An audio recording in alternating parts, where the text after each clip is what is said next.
Assalamualaikum warahmatullahi wabarakatuh.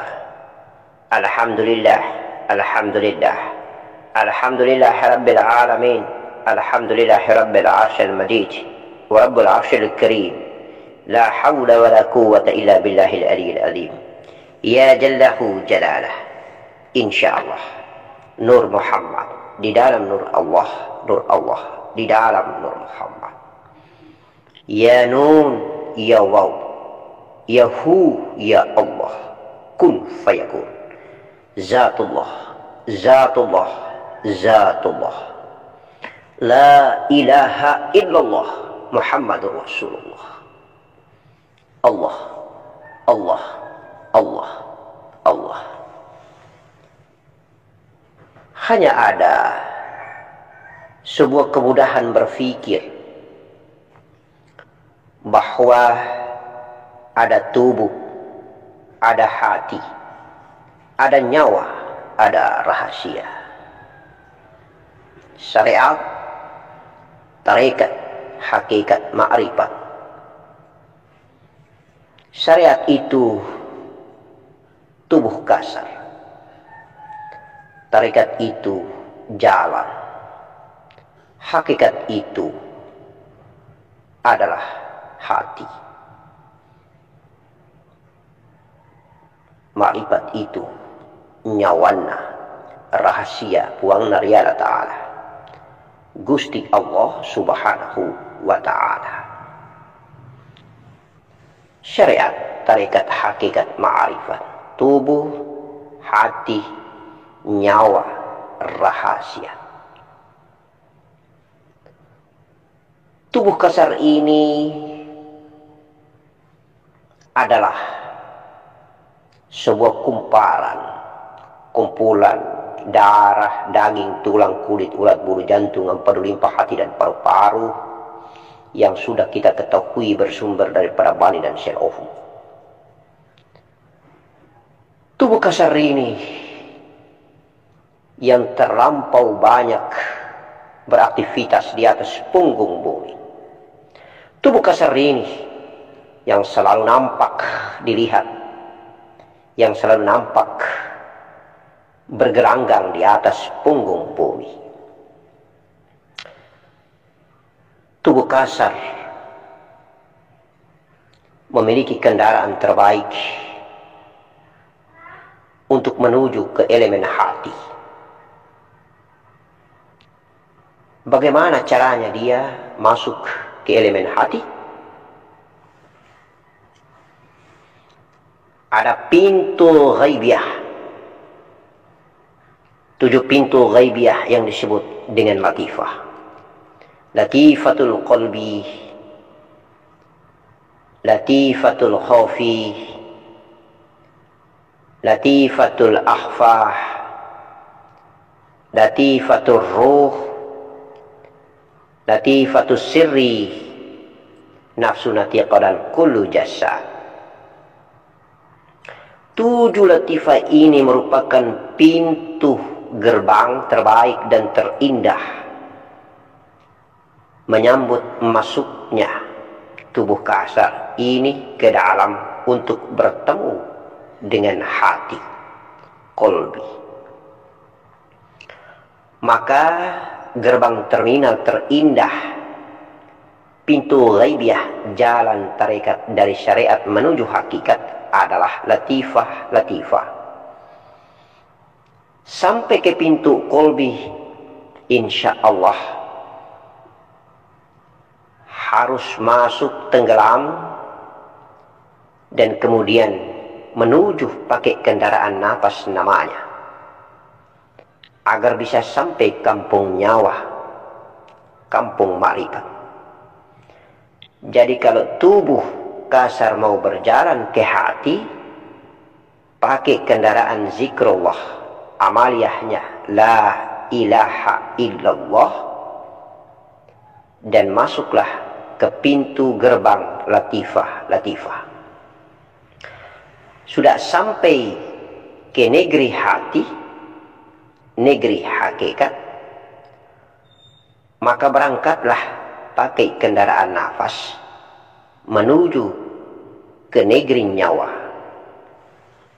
Nur Muhammad. Insya Allah, pakailah amalia dengan kendaraan zikir kolbi dan zikir nafas. Insya Allah. Apabila dari kampung nyawa menuju ke Zatullah, maka hilang lenyap la hurfun wala sauti. Tiada lagi berzikir zahir la ilaha illallah lenyap.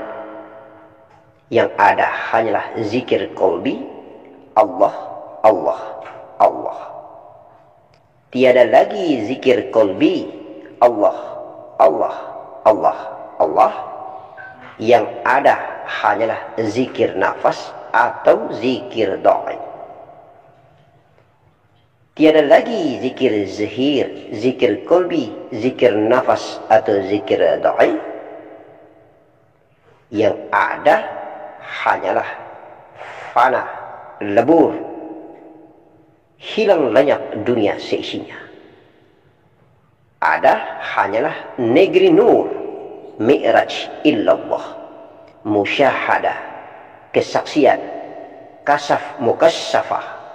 Insya Allah, hilang zahir, hilang kolbi, hidup tanafus, hilang tanafus, maka kasaf mukasyafah di alam nur, kesaksian terindah perjalanan mi'raj illallah daripada sang jiwa menuju ke pencipta jiwa. Insya Allah, maka binasa menjadi puncak klimaks tertinggi daripada pesalik. Insya Allah, disitulah rahasia Allah di dalam rahasia hambanya, dan rahasia hambanya di dalam rahasia Allah. La ilaha illallah Muhammadur Rasulullah. Perjalanan-perjalanan indah seperti ini tidak pernah dilalui bagi seorang pesalik. Apabila ketika melangkah masuk di sajadah, di ambar sajadah, dia selalu membawa aku hamba dirinya. Apabila masuk di dalam pintu Masjid Babur Rahmah, dia selalu membawa aku hambanya. Dia tidak pernah tinggalkan aku hambanya. Dia tidak pernah wakafkan dan gadaikan tubuhnya, hatinya, dan nyawanya ke dalam rahasia Allah. Dia selalu membawa tubuhnya, membawa hatinya, membawa nyawanya. Maka tidak pernah dia akan binasa dan tenggelam. Tidak pernah akan muncul sebuah narasi bahwa hilang lenyap dunia seisinya. Allah di mana? Diri ini di mana? Insya Allah. Hidup ini hanya ada aku hamba dan aku Allah. Hidup ini hanyalah sifat dan pemilik sifat. Hidup ini hanyalah Zatullah dan Nur Muhammad. Hidup ini hanyalah jasmani dan ruhani. Hidup ini hanyalah tubuh kasar dan tubuh halus. Hidup ini hanyalah ruh dan jasad. Hidup ini hanyalah nyawa dan badan kasar ini. Lalu bagaimana mungkin badan kasar ini menjadi bangkai? Bagaimana mungkin badan kasar ini akan utuh dan tidak menjadi bangkai? Bagaimana agar badan kasar ini tidak terhina? Bagaimana agar badan kasar ini tidak berbau busuk sebelum dimasukkan ke dalam kubur? Bagaimana agar dia mati dan harum mewangi, membahana, menggelegar di atas udara bumi, terhirup oleh manusia-manusia hidup, dan indah apabila terhirup? Wewangian daripada badan kasar ini, wewangian daripada ruh, wewangian daripada jiwanya ini, dari pintu langit 1 ke pintu langit ke-7, disaksikan, dinikmati oleh para malaikat Allah subhanahu wa ta'ala. Allahumma salli ala Sayyidina Muhammad wa ala ali Sayyidina Muhammad. Apa makna hidup dan kehidupan di atas punggung bumi ini? Apa maknanya? Kalaupun kita dipuji hanya sekitar 5 dan 10 menit, pujian itu hilang. Kalaupun kita memiliki harta kekayaan yang berlimpah pun akan bersifat sementara. Karena kita hanyalah membawa kain kafan untuk membungkus aurat batang tubuh kasar hina dina ini. Kalaupun kita kumpulkan berbagai macam ribuan kekayaan alam raya maya pada, tidak mungkin kita membawa di alam negeri ghaibiyah kubra, alam kubur, insya Allah tidak. Semuanya hanya bersifat sementara. Kita dipuji pun sementara, memiliki pangkat jabatan dan kedudukan pun akan sirna dan hilang. Semuanya akan sirna, semuanya. Dan kita hanyalah sebagai perantau di atas punggung bumi ini, hanyalah perantau. Kita berjalan bertatih-tatih dengan peluh dan keringat yang keluar hanya untuk mengisi makanan dan minuman. Hanya untuk sekedar batang leher ini lepas haus dahaga. Hanya agar perut ini kenyang daripada rasa lapar. Hanya untuk memenuhi syahwat biologis terlampiaskan. 5 menit, 10 menit. Akan hilang kenikmatan jasad itu. Akan hilang kenikmatan jasad itu. Akan hilang kenikmatan jasad itu. Apa artinya hidup di atas punggung bumi ini? Mau kemana kita? Kita akan kembali. Kita akan kembali ke hadirat yang agung Allah subhanahu wa ta'ala. Asal muasal diri kita. Kita adalah merupakan zahirnya yang terlampiaskan dan mengafalkan hakikat dirinya. Yaitu melihat, memandang, berbicara dengan kalam lidah, ucapan perkataan. Berbuat dengan kedua tangan dan kaki, mengayunkan kaki langkah satu persatu. Di atas punggung bumi ini, di atas ciptaannya pula yang bernama bumi. Bumi telah lampau lama memikul kaki-kaki hamba Allah yang diamanahkan sebagai khalifatul ard, pemimpin di atas punggung bumi. Berjalan dengan penuh rahmat, membuang tinja di atas punggungnya. Bumi terlampau banyak begitu sabar untuk memegang amanah Allah subhanahu wa ta'ala. Ya Rabbah, tatkala di kerdipan mata ini sebuah kenikmatan, tatkala rasa yang terenyuh karena mencintaimu, mengasihimu dan menyayangimu, maka kebahagiaan itu terukir indah di balik ladang hati yang paling dalam. Siapakah yang bahagia? Akukah yang bahagia? Aku hambakah yang bahagia? Padahal aku hamba yang sementara, berkalam ini pun aku adalah dirimu. Mengapa aku memisahkan redaksi narasi bahwa aku adalah hamba, engkau adalah zat? Agar engkau bisa membuktikan bahwa zahir ciptaanmu telah mengakui dirimu sebagai penguasa, sebagai al-malikul haqqul mubin, raja di atas maharaja. Ya Allah, ya Rabbal Alamin, jalali wal ikram.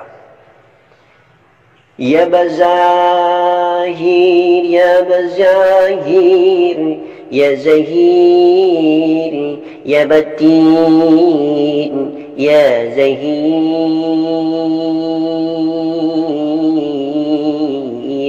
ya Batin. Hidup ini hanya zahir yang menyayangi batin, hanya batin yang menyayangi zahir. Hingga dibuktikan dengan berpelukan Imam Syafi'i mengajarkan syariat bertakbir. Setelah kita bertakbir, kedua tangan diangkat, kemudian saling memeluk tangan kanan di atas tangan kiri. Itu tandanya, mari kita saling memeluk, mengasihi dan menyayangi. Zahir menyayangi batin, batin menyayangi zahirnya. Yang kanan menyayangi yang kiri terlindungi oleh yang kanan. Suami menyayangi istri, istri menyayangi suami. Laki-laki menyayangi perempuan, perempuan menyayangi laki-laki. Insya Allah, langit menyayangi bumi, bumi menyayangi langit. Hidup serba dua. Wadduha wal layl wasyamsi wal qamar. Indahnya pandangan cahaya matahari melindungi cahaya bumi. Indahnya pandangan cahaya matahari memancarkan bagian daripada dirinya hingga lahir cahaya bulan purnama.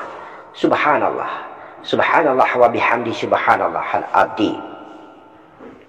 Ya Allah, ya Allah, tidak lagi aku mampu berucap kecuali hanya engkaulah yang berucap. Tiada lagi aku mampu memandang kecuali hanya Engkaulah yang memandang. Sehingga tidak ada lagi batasan hijab berdimensi kecuali Engkaulah yang membuat hijab berdimensi itu. Maka insya Allah, mari semua wahai ayahanda, ananda dan bundaku, hidup ini hanya sementara. Kita tidak tahu sebentar lagi 5, 10 dan 15 menit kita akan meninggalkan dunia yang fana ini. Kita berpindah dan enjoy, menikmati kehidupan alam yang baru. Oleh karena itu maka para pesalik, ahli sufi dan tasawuf, ahli tareqah, paling bangga meninggalkan dunia dengan senyuman indah di bibirnya karena menyambut kehidupan akhirat yang teramat sangat indah dan mewah. Insya Allah, kemewahan di atas punggung bumi tidak pernah akan sama dengan kemewahan hidup di negeri akhirat.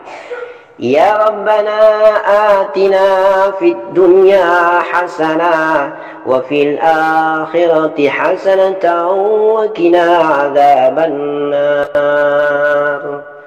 Allahumma salli ala sayyidina Muhammad wa ala ali sayyidina Muhammad. Assalamualaikum warahmatullahi wabarakatuh.